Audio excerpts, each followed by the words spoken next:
Ini ada kuasa dari salah satu investor yang dokumennya lengkap, sudah memberikan kuasa untuk mengajukan gugatan. Mungkin kalau ini Maret, April, kurang lebih April di bulan pertama sudah saya daftarkan, Mas. Nah, ini surat kuasanya. Kerugian yang dialami setor investasi itu 250 juta. Ada alat buktinya, kemudian ada perjanjiannya. Mau lari kemana kira-kira?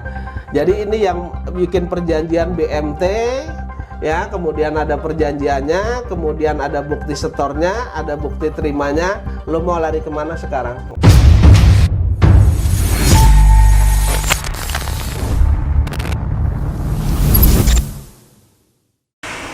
Bismillahirrahmanirrahim. Assalamualaikum warahmatullahi wabarakatuh.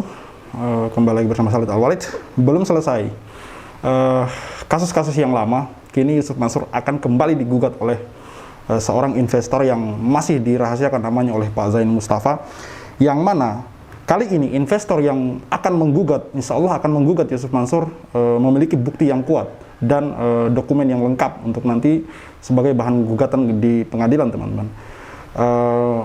Insya Allah mungkin kali ini Yusuf Mansur tidak bisa menghindar lagi, tidak bisa kemudian berlari lagi dari masalah, dan semoga saja kasus ini untuk investor yang baru ini, yang menurut dugaan saya ini kemungkinan investor besar ya teman-teman, investor dengan nominal yang besar, dan alhamdulillahnya ini dokumennya lengkap, teman-teman. Semoga saja ke depan rencananya ini Pak Zain Mustafa akan mengajukan gugatan setelah somasi tentunya, yang kemungkinan besar somasi itu tidak akan diindahkan oleh pihak Yusuf Mansur ataupun BMT dan lain-lain gitu, teman-teman. Setelah somasi 2 kali dan Pak Zain Mustafa akan mengajukan gugatan, mungkin kemungkinan di bulan 4 ini insya Allah, teman-teman. Dan sekali lagi saya katakan bahwa apakah beliau Yusuf Mansur tidak capek dengan masalah ini gitu, tidak capek dengan masalah yang mendera beliau. Dan anehnya dan lucunya di akun-akun media sosial beliau seolah-olah tidak terjadi apa-apa gitu. Dan saya khawatirkan kalau misalkan berita ini atau informasi ini tidak kita up di media sosial, lambat laun akan kembali lagi. Saya melihat perkembangan media sosial beliau itu makin hilang, seolah-olah makin tidak ada gitu. Seiring dengan berkembangnya seiring dengan berjalannya waktu, kasus ini seolah-olah meredup gitu. Makanya kami akan berusaha, insya Allah kami akan berusaha terus-menerus mengupdate berita tentang Yusuf Mansur, karena terus terang saja kasusnya belum selesai, kawan-kawan. Jangan sampai tertelan dengan waktu kasus ini kemudian kembali tenggelam, teman-teman. Oke, kita langsung simak bincang-bincang Pak Zain Mustafa dengan admin YouTube Jia TV. Assalamualaikum Pak Zain Mustafa. Waalaikumsalam warahmatullahi wabarakatuh. Ya, bagaimana perkembangan sidang ini, Pak? Jadi sidang kemarin di tanggal 7, itu kan tanggal 28 Februari, kemudian dilanjutkan dengan tanggal 7 Maret, itu kan acara pembuktian. Acara pembuktian dari penggugat, yaitu saya, itu sudah selesai kemarin. Jadi ada 8 alat bukti yang saya ajukan, Mas Haji. 8 alat bukti yang saya ajukan untuk membuktikan gugatan saya itu. Kemudian salah satunya yang menjadi pertentangan itu adalah berdasarkan putusan Pengadilan Negeri Jakarta Selatan nomor 313 /PDTK /2011 PN Jakarta Selatan. Itu Yusuf Mansur digugat salah satu bank berkaitan dengan fasilitas. Itu Yusuf Mansur didudukkan sebagai tergugat karena berkedudukan sebagai komisaris utama. Nah, kemudian putusan tersebut, karena karena saya itu kan bukan pihak di sini, sehingga tidak bisa minta yang asli kepada pengadilan. Sehingga saya download dari direktori putusan Mahkamah Agung Republik Indonesia. Jadi ini diupload oleh Mahkamah Agung berkaitan dengan putusan ini. Ini jelas di sini bahwa Haji Yusuf Mansur selaku komisaris utama PT Adi Partner Perkasa beralamat di Jalan Ketapang nomor 35 RT 01 RW 03, Ya. kemudian Kelurahan Ketapang, Kecamatan Cipondoh, Tangerang. Ini untuk selanjutnya disebut sebagai tergugat 3. Jadi jelas di sini kedudukannya. Dan ini tidak mungkin pengadilan mendudukkan ini kemudian kalau ini tidak ada alat bukti dari bank. Ya. Artinya bank itu tidak mungkin meloloskan fasilitas itu kalau tidak ada alat bukti yang disodorkan oleh debitur begitu, Mas. Ya. Itu putusan dalam perkara CIMB Niaga melawan PT Adi Partner Perkasa, Pak ya? Ya, salah satu bank ya. Yusuf Mansur itu kedudukannya ya dalam gugatan ini sebagai Komisaris utama. Dan ini kalau menurut putusan ini tidak dibantah. Beliau sebagai komisaris Yusuf Mansur sebagai komisaris utama itu tidak dibantah. Oke. Begitu. Ya. Pak Zaini sudah memberikan bukti di pengadilan. Kemudian Udah, ya. dari pihak Yusuf Mansur sendiri memberikan bukti. Dari Yusuf Mansur karena mereka membantah sebagai komisaris utama dari PT Adi Partner Perkasa, mereka menunjukkan profil yang di-download dari Departemen Kehakiman dan HAM RI. Di sana tidak ada nama Yusuf Mansur sebagai komisaris utama di dalam profil tersebut. Oke. Sesuai dengan analisa saya, karena saya juga sering menganalisa hal-hal seperti ini, ada dua kemungkinan yang diajukan kepada bank itu ada dua kemungkinan. Karena bank tidak mungkin ketika anggaran dasar dari suatu perseroan itu tidak lengkap, bank memberikan fasilitas apapun tidak mungkin. Jadi dua kemungkinan itu, yang pertama adalah yang pertama ini yang agak bagus, misalnya ada perubahan yang dibuat oleh notaris ya. Ada perubahan di sana, misalnya pendirinya si A, si B, si C. Ya kan? Kemudian ada perubahan pengurus, masukkan Yusuf Mansur yang dibuat di notaris. Kemudian itu tidak dilaporkan ke Kementerian Depkumham. Begitu. Jadi tidak dilaporkan. Sehingga pada saat itu dia memasukkan, terlihat bahwa ini memang sudah benar ada perubahan. Yusuf Mansur sebagai komisaris utama, namun perubahan ini tidak dimasukkan ke Departemen Kehakiman dan HAM. Sehingga profil dari perusahaan itu tidak terlihat kalau Yusuf Mansur sebagai komisaris utama, kan begitu. Oke. Kemungkinan yang kedua, analisa saya adalah akte yang dimasukkan ke bank itu adalah palsu. Begitu. Ya. Jadi kemungkinan besar akte itu dipalsu, sehingga di sana tercatatlah bukan perubahan lagi, dibuat akte Yusuf Mansur sebagai komisaris utama, tapi ini palsu. Dugaan saya hanya dua, itu dugaan saya. Saya akan mencoba, nanti akan saya suratin bank ini, dokumen-dokumen ini benar nggak gitu. Akan mencoba seperti itu. Jadi saya menduga ada dua dugaan itu. Satu, memang ada perubahan, tidak dilaporkan ke Departemen Kehakiman dan HAM, sehingga di sana tidak dirubah. Atau yang kedua, yang paling jelek adalah dipalsu akte tersebut. Analisa saya begitu. Kalau memang benar seperti itu, berarti ada delik lagi, Pak ya? Kalau memang betul apa yang dugaan dari Pak Zaini Mustafa ini memalsukan data itu tadi yang saya catat ya, luar biasa. Memang akan kesulitan korban ini menuntut haknya gitu untuk tambang batubara. Akan kesulitan mereka menuntut haknya karena memang dari awal sudah direkayasa, sudah disetting. Dari awal memang ini dugaan Pak Zaini Mustafa. Saya bilang kalau memang betul ya dugaan Pak Zaini Mustafa, analisa dari Pak Zaini Mustafa bahwa data dipalsukan gitu. Karena lucu saja gitu ketika nama dari Yusuf Mansur ini tidak ada gitu, tapi para jamaah tahunya mereka berinvestasi karena ada Yusuf Mansur di sana gitu. Kalau memang betul apa yang diduga oleh Pak Zaini Mustafa ini bahwa data ini dipalsukan, memang ini kejahatan yang luar biasa teman-teman, dan tidak bisa kita diamkan atau kita acuhkan gitu. Ini juga saya kembali ingatkan bahwa Pak Iqbal dengan wawancara dengan Pak Darsa itu pernah mengatakan exit plan. Ini saya ulang-ulang terus teman-teman, karena perlahan tapi pasti kata-kata dari Pak Iqbal tersebut Semoga Allah meridhoi Pak Iqbal ya, karena orang-orang baik seperti itu sangat sedikit hari-hari ini, teman-teman. Apa yang dikatakan oleh Pak Iqbal mengenai exit plan itu sangat luar biasa dan sangat terbukti. Perlahan tapi pasti terbukti, teman-teman. Exit plan itu apa, teman-teman? Jadi Pak Iqbal bercerita bahwa ketika Yusuf Mansur dan Pak Iqbal ini berbincang-bincang mengenai rencana dari Yusuf Mansur, Pak Iqbal kemudian menanyakan bagaimana kalau misalkan tidak sesuai apa yang kita rencanakan, teman-teman. Pak Iqbal itu mengatakan, Yusuf Mansur dengan entengnya menjawab, tenang saja, gampang. Saya sudah pikirkan jalan keluarnya.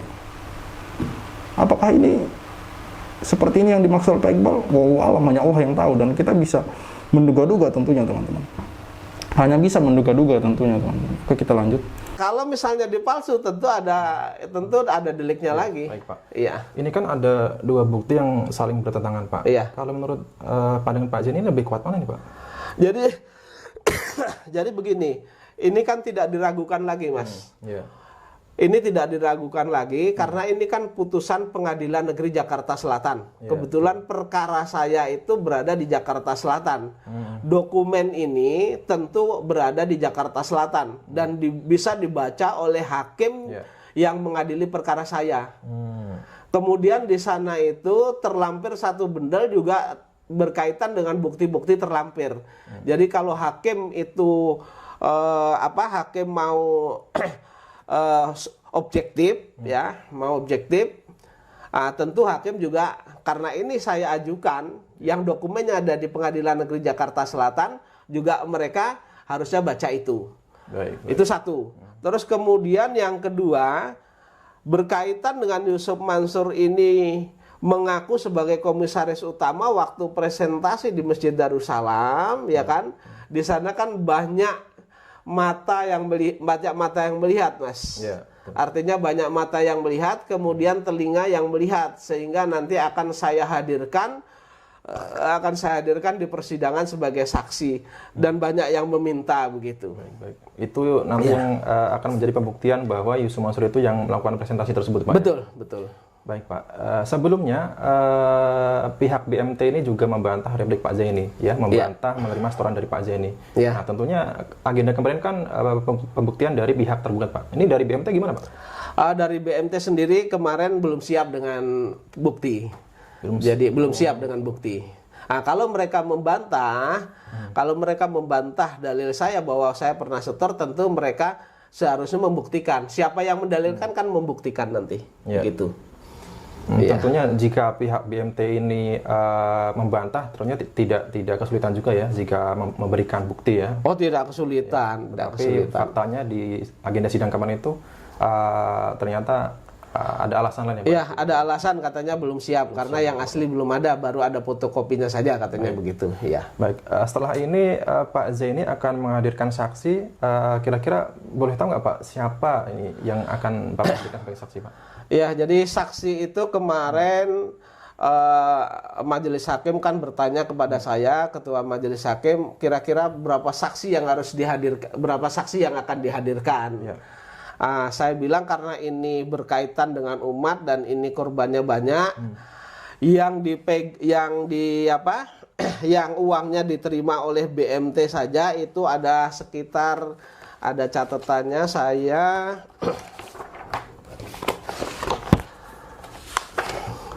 Ini saya buktikan juga di pengadilan. Itu yang dipegang oleh BMT saja ada 89 orang. 89 orang. 89, belum lagi yang lain loh ya. Totalnya berapa? Ini 89, total keseluruhan uang yang diterima adalah 16 miliar 924 juta. Jadi hampir tinggal kurang sedikit itu sekitar 17 miliar.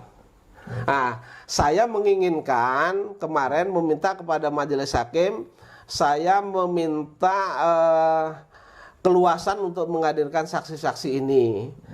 Nah, tapi kan karena jumlahnya banyak, saya bilang kepada majelis hakim, kalau saya hadirkan misalnya sekali hadir itu misalnya, karena ini yang diterangkan kan sama, Mas. Misalnya 10 orang sama 20 orang diperiksa satu kali, saya bilang majelis hakim keberatan atau tidak. Nah, karena ini agendanya masih pembuktian, majelis hakim kemarin ya sudah, ini bukti tertulis saja dulu, nanti itu kita sepakati berikutnya begitu. Oke, Iya. baik Pak Zaini. Ini kira-kira sidang Pak Zaini ini masih membutuhkan waktu berapa lama lagi Pak sampai akhirnya menuju sidang putusan Pak? Berkaitan dengan perkara perdata itu kan yang aktif itu para pihak. Kalau saya nanti diperkenankan oleh majelis hakim karena ini menyangkut masalah umat dan ini uang yang ditelan saja dari yang di rangernya ya, pengaturnya itu BMT, yang disetor kepada BMT itu hampir 17 miliar. Tentu kira-kira saya akan menghadirkan ini saksi, ini saksi. Tapi kalau misalnya nanti ada keberatan dari sana, dari pihak lawan, baik itu Yusuf Mansur maupun BMT, misalnya mereka nggak mau diperiksa bersama-sama, kan harus diperiksa 1 orang, 2 orang. Mungkin 1 kali sidang itu hanya diberi kesempatan 2 orang. Nah, kalau 2 orang ini misalnya saya hadirkan, misalnya saksinya 100, diperiksa kan lama sekali itu Mas Haji, gitu. Iya, baik. Nah, jadi masih tergantung nanti saksinya Mas Haji. Tergantung kebijaksanaan hakim ya, berapa nanti. Saya akan mengajukan. Apakah itu dikabulkan oleh hakim atau tidak, tapi harapan saya dikabulkan Mas. Saya menghadirkan saksi sebanyak-banyaknya karena ini untuk membuktikan kepada umat bahwa memang umat itu setor beneran, tidak fiktif. Artinya bisnis batubara yang digagas Yusuf Mansur, kemudian uangnya diterima oleh BMT Darussalam. Luar biasa ya nominal yang disebutkan Pak Zaini Mustafa. Saya pun tidak sampai akal saya ke sana gitu. Bagaimana bisa duit sebanyak ini, tapi banyak pihak yang kemudian mendiamkan masalahnya seolah-olah tenang-tenang saja, tidak ada masalah gitu. Entah itu dari MUI, seharusnya tokoh-tokoh ini berbicara gitu mengenai kasusnya, menanggapi gitu. Karena terus terang korban-korban ini sudah berjuang lama teman-teman. Saya saja mengupdate video tentang pihak kasus yang yang ditujukan kepada pihak Yusuf Mansur ini itu sudah hampir 2 tahun teman-teman. Itu penuh dengan berbagai masalah teman-teman, diancam, dilaporin lah segala macam gitu. Nilainya fantastis teman-teman, menembus miliaran gitu, menembus miliaran. Ini baru kasus untuk investasi tambang batu bara saja teman-teman. Kita tidak usah berbicara kasus yang lain. Misalkan kasus Paytren, Hotel City, tabung tanah, Umrah Merdeka, karyawan Paytren yang tidak dibayarkan teman-teman. Kenapa dari sekian banyaknya kasus ini gitu? Kenapa tidak ada yang speak up, yang berbicara gitu? Padahal kasus-kasus yang sama seperti Doni Salmanan, Indra Kents itu selesai teman-teman, selesai. Tapi kenapa untuk kasus ini seolah-olah semua pihak bungkam gitu, diam gitu, tidak ada yang berbicara, tidak ada yang berpihak kepada para korban ini, seolah acuh dan cuek saja teman-teman. Kemana mereka gitu?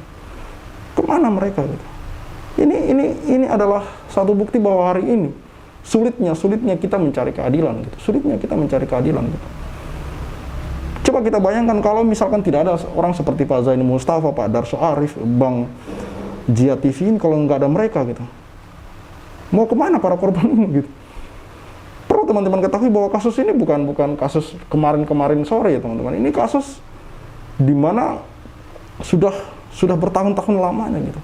Mereka menuntut saja, mengupayakan untuk haknya dikembalikan. Ini sudah memakan waktu berapa tahun teman-teman. Dihitung dari awal mencuatnya kasus ini, viralnya kasus ini, dihitung dari viralnya kasus ini, sudah memakan waktu berapa lama teman-teman. Mau sampai kapan kasus ini selesai teman? Jika ada netizen atau banyak netizen yang bertanya, ini terus, ini saja belum selesai teman-teman. Siapa yang tidak jenuh gitu? Tapi kan belum selesai. Apakah kita akan meninggalkan begitu saja gitu? Mau kemana para korban ini gitu? Mau kemana para korban ini mengadukan nasibnya gitu? Semoga Pak Zaini Mustafa dan Pak Darso Arif dan kawan-kawan yang lain itu dipanjangkan umurnya dan disehatkan untuk terus memperjuangkan hak-hak dari para umat ini teman-teman. Oke, kita lanjut tinggal sedikit ini. Nah, sementara yang lain-lainnya juga banyak. Misalnya ada Pak Kolek, misalnya setor sendiri kan rangernya beda sama ini Mas. Makanya disebutkan secara keseluruhan dari 250 orang itu sekitar 55 miliar dulu kan begitu. Ya. Pastinya selain saksi dari pihak penggugat, nantinya pihak tergugat juga akan menghadirkan saksi Pak ya? Secara objektif kalau mereka mau mengajukan saksi boleh. Iya. Oke. Berarti mungkin masih lama lagi teman-teman. Iya.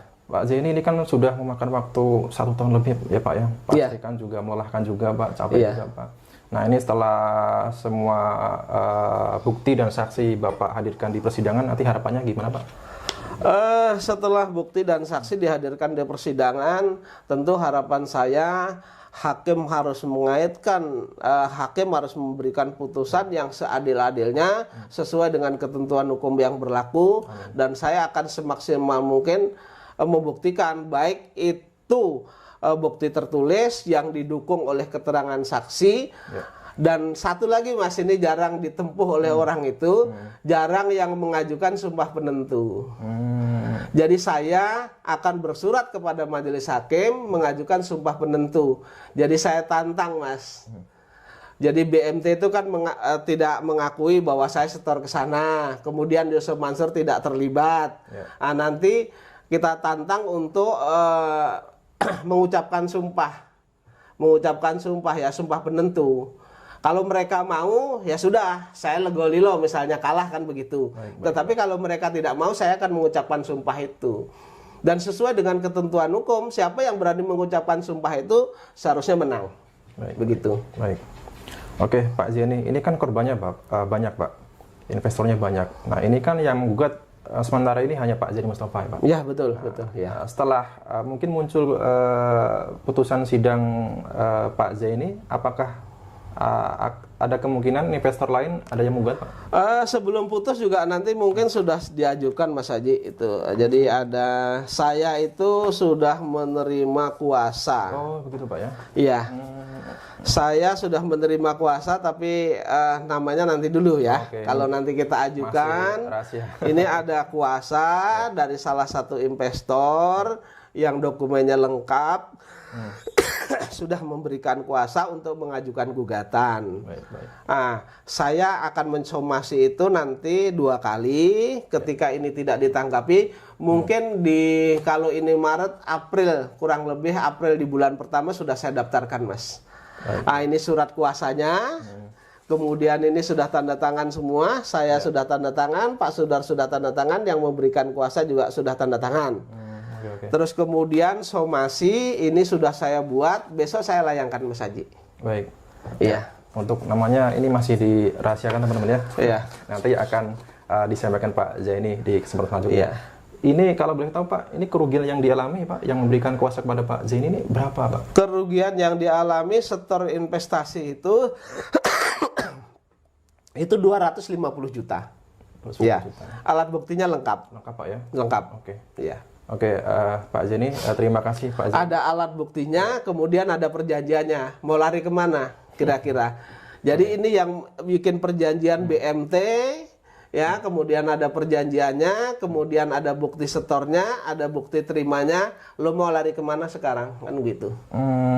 Dengan bukti-bukti yang Bapak sendiri sudah lihat, ini kemungkinan nih pihak dari tergugat nantinya mungkin bisa dikatakan tidak bisa berkutik ya Pak ya? Insya Allah tidak bisa berkutik karena buktinya lengkap Pak ya? Buktinya lengkap. Karena ada perjanjian antara investor dengan BMT itu ada perjanjian asli, ya kan? Terus kemudian ada setoran banknya. Setoran banknya itu pertama 50 juta itu dari Bank Syariah Mandiri. Kemudian yang kedua 150 sama 50 itu dari BCA. Oke. Mau kelari kemana kan begitu. Pastinya ini akan menarik kita tunggu ya. Iya. Ini slip transfer karena memang masalah transfer ini karena saking lamanya ini banyak juga investor yang hilang begitu Pak ya, atau mungkin ini kebetulan kemarin udah agak lama ke saya Pak. Sebenarnya ini sudah agak lama, saya juga ketelingsut. Tapi kebetulan saya buka-buka kok ada yang jatuh slip gitu. Ternyata itu, oh baik Pak, saya bilang begitu. Cuman kan mereka, cuman kalau Bapak mau gugat tunggu saya dulu Pak. Jadi biar punya saya jalan dulu, nanti berikutnya. Ini selesai, nanti katakanlah ini saya daftarkan selesai, nanti begitu terus selamanya. Ya, ini qadarullah ya, berarti mungkin ini penunjuk Allah yang waktu yang tepat untuk menggugat gitu Pak ya? Iya, betul. Oke, terima kasih Pak. Jadi mungkin ada yang ingin disampaikan lagi Pak? Cukup ya Pak ya. Baik teman-teman, itu tadi perbincangan saya dengan Pak Zaini terkait dengan ya, itulah perbincangan antara admin YouTube Dia TV dengan Pak Zaini Mustafa selaku korban sekaligus korban dari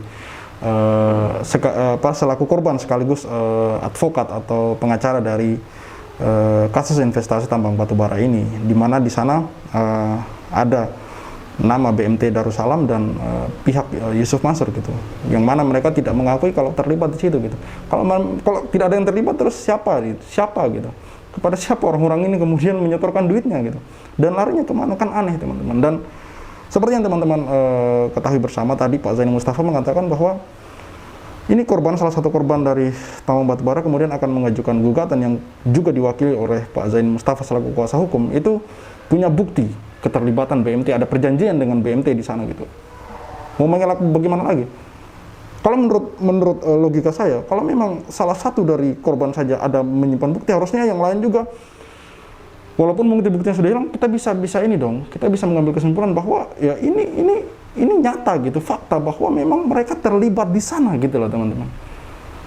Terlibat di sana. Kalau memang ini betul, dugaan dari kita semua ini betul bahwa memang pihak Yusuf Mansur dan BMT Darussalam terlibat, namun mereka tidak mengakui itu, luar biasa sekali kezaliman yang mereka lakukan teman-teman. Semoga Allah membalas itu, dan kita berdoa semoga Pak Zaini Mustafa, Pak Darso Arif, Jia TV, Detektif D, semua mereka diberi kesehatan kepada Allah untuk terus-menerus berjuang melawan kebatilan dan membersamai para korban untuk memperjuangkan keadilan teman-teman.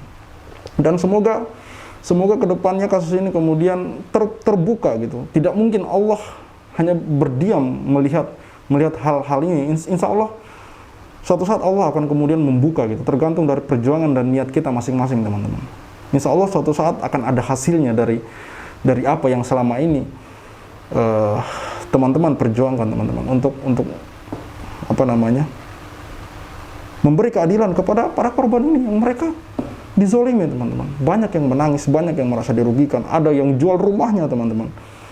Ada yang jual rumahnya, kalau teman-teman ingat dulu, seorang orang paruh baya menjual rumahnya, kalau tidak salah senilai kurang lebih 700 juta, yang 500 jutanya dia investasikan teman-teman. Dia punya rumah kemudian ngontrak, karena percaya teman-teman, namun kenyataannya pil pahit yang harus dia telan teman-teman. Ada yang menjual rumahnya, ada yang menyetorkan dana pensiunnya, segala macam, gaji habis teman-teman, banyak yang habis. Apakah kita hanya akan berdiam diri dengan kasus yang sezolim ini teman-teman? Hanya karena bosan, karena lama tidak selesai. Inilah kasus perdata teman-teman. Memang akan memakan waktu yang cukup lama teman-teman. Ya hanya kesabaran. Kalau kata Pak Davi Biaya, kita tarung ini saja, tarung nafas aja ibaratnya. Tarung nafas itu maksudnya ya siapa yang kuat bertahan dalam perjuangan ini gitu. Dan insya Allah suatu saat Allah akan menjawab doa-doa kita untuk memberikan keadilan kepada para korban dengan keadilan yang seadil-adilnya teman-teman. Dan semoga orang-orang yang memang zalim namun tidak mengakui dan hari ini masih bersembunyi di balik kedok ini dan itu, semoga kemudian Allah membongkar kedok mereka teman-teman. Cukup sekian dari saya Khalid Al-Walid, see you on the next videos.